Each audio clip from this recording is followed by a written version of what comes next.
सुप्रभात बच्चों, आज हम लोग पढ़ेंगे वर्णों के उच्चारण स्थान। वर्णों के उच्चारण स्थान जानने से पहले वर्ण किसे कहते हैं इसकी जानकारी हमें होनी चाहिए। वर्ण उस मूलध्वनि को कहते हैं जिसका खंड या टुकड़ा नहीं किया जा सकता है, जैसे अ, आ, ई, क हलंत, ख हलंत इत्यादि। वर्ण दो प्रकार के हैं, स्वर वर्ण और व्यंजन वर्ण। स्वर वर्ण जिन वर्णों का उच्चारण स्वतंत्र रूप से होता है उसे स्वर वर्ण कहते हैं, और जिन वर्णों का उच्चारण स्वर की सहायता से होता है उसे हम व्यंजन वर्ण कहते हैं। इसके बाद हम लोग पढ़ेंगे वर्णों के उच्चारण स्थान। वर्णों के उच्चारण स्थान में हम जान सकते हैं कि मुख के वे भाग जिनका प्रयोग वर्णों के उच्चारण हेतु किया जाता है। मुख का वे भाग जिनका प्रयोग वर्णों के उच्चारण हेतु किया जाता है, अथवा वर्णों का उच्चारण करते समय जिह्वा, जिह्वा मतलब जीभ मुख के अंदर जिन भागों को स्पर्श करती है, मुख के अंदर जितने भाग हैं उनको स्पर्श करती है, या वायु मुख के अंदर के जिन भागों से टकराकर वायु मुख के अंदर जिन भागों से टकराकर बाहर निकलती है, वही भाग वर्णों के उच्चारण स्थान कहते हैं। उन्हीं भागों को क्या कहते हैं? वर्णों का उच्चारण। जो ध्वनि निकलती है उसे ही हम वर्णों का उच्चारण स्थान कहते हैं। वायु बाहर से आई गई, अंदर जाएगी, अंदर जाने के बाद मुख के प्रत्येक भागों को स्पर्श करती हुई बाहर निकलती है। जब वो स्पर्श करते हुए बाहर निकलती है तो उसी को हम कहते हैं वर्णों का उच्चारण स्थान। वर्णों के उच्चारण स्थान मुख्यतः 9 हैं, जैसे कंठ, तालु, मूर्धा, दंत, ओष्ठ, नासिका, कंठ तालु, कंठोष्ठ और दंतोष्ठ। अब कंठ का प्रत्येक वर्णों के उच्चारण स्थान का अपना अपना सूत्र है, और उस सूत्र के माध्यम से हम जान जाएं कि इस सूत्र में कौन कौन से वर्ण हैं, किन किन वर्णों का उच्चारण कंठ से होता है, किन किन वर्णों का उच्चारण तालु से होता है, किन किन का दंत से होता है।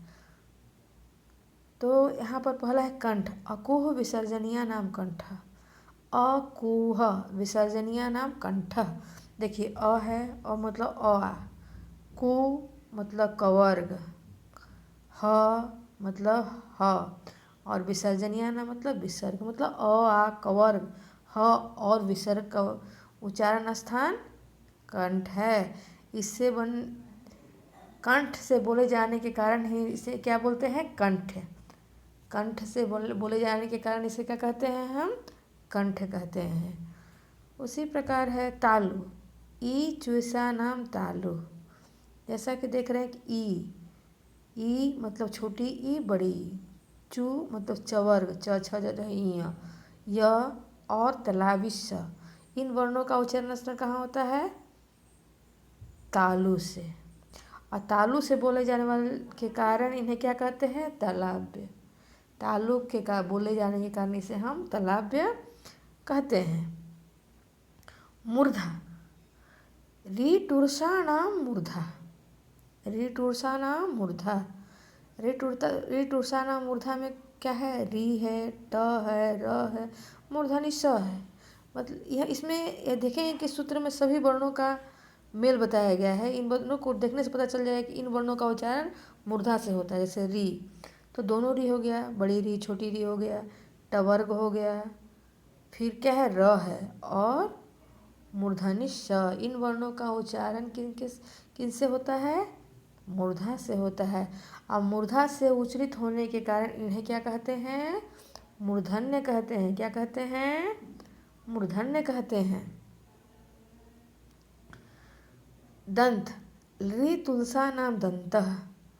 री तुलसा नाम दंतः, जैसा कि सूत्र से स्पष्ट होता है। री, त, ल और दंती स। री, त मतलब तवर्ग, तथा ददना, ल और तलावी स का उच्चारण स्थान दंत से होता है। इन वर्णों का उच्चारण स्थान दांतों के माध्यम से होता है, तथा दांत से बोले जाने के कारण इन्हें क्या कहते हैं? दंत्य। इन्हें क्या कहते हैं? दंत्य ओष्ठ ऊपुपधम्यानाम ओष्ठो। ऊ यहाँ पर देखेंगे ऊ मतलब दोनों हो गया, छोटा ऊ बड़ा हो गया, पवर्ग हो गया, पवर्ग भी हो गया।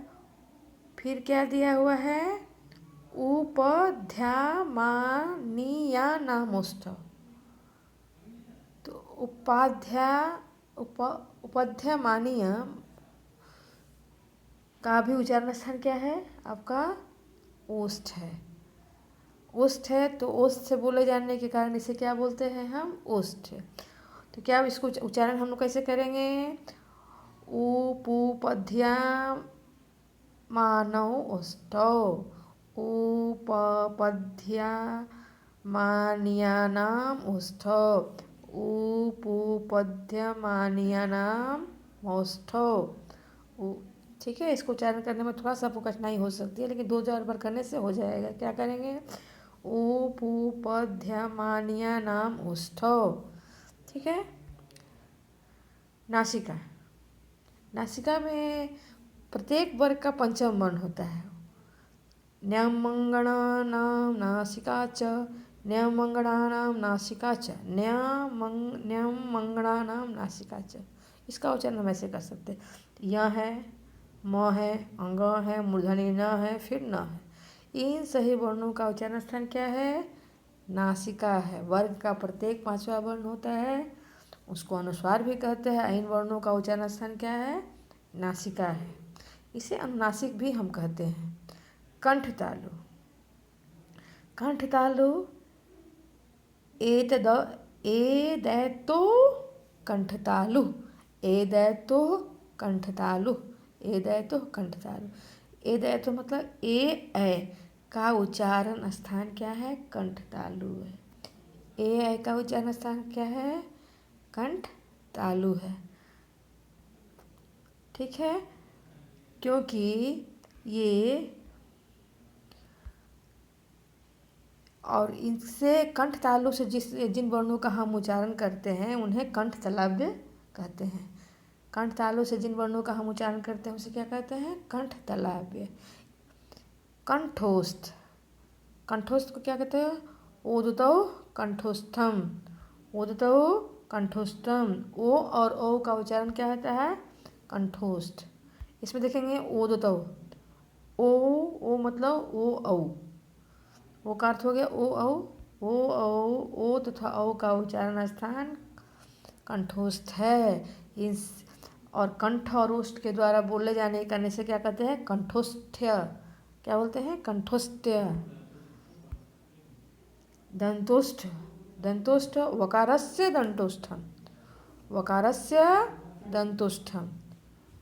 व अर्थात वकार का उच्चारण स्थान दंतोष्ठ है। व का उच्चारण स्थान क्या है दंतोष्ठ है, क्योंकि व के समय जिह्वा दांतों से मिलती है और होठ कुछ हिलते हैं, व हिलते हैं, इस कारण इसे क्या कहते हैं दंतोष्ठ। ठीक है, धन्यवाद। नेक्स्ट क्लास में और हम लोग पढ़ेंगे संधि प्रत्यय ये सब पढ़ेंगे। ठीक है।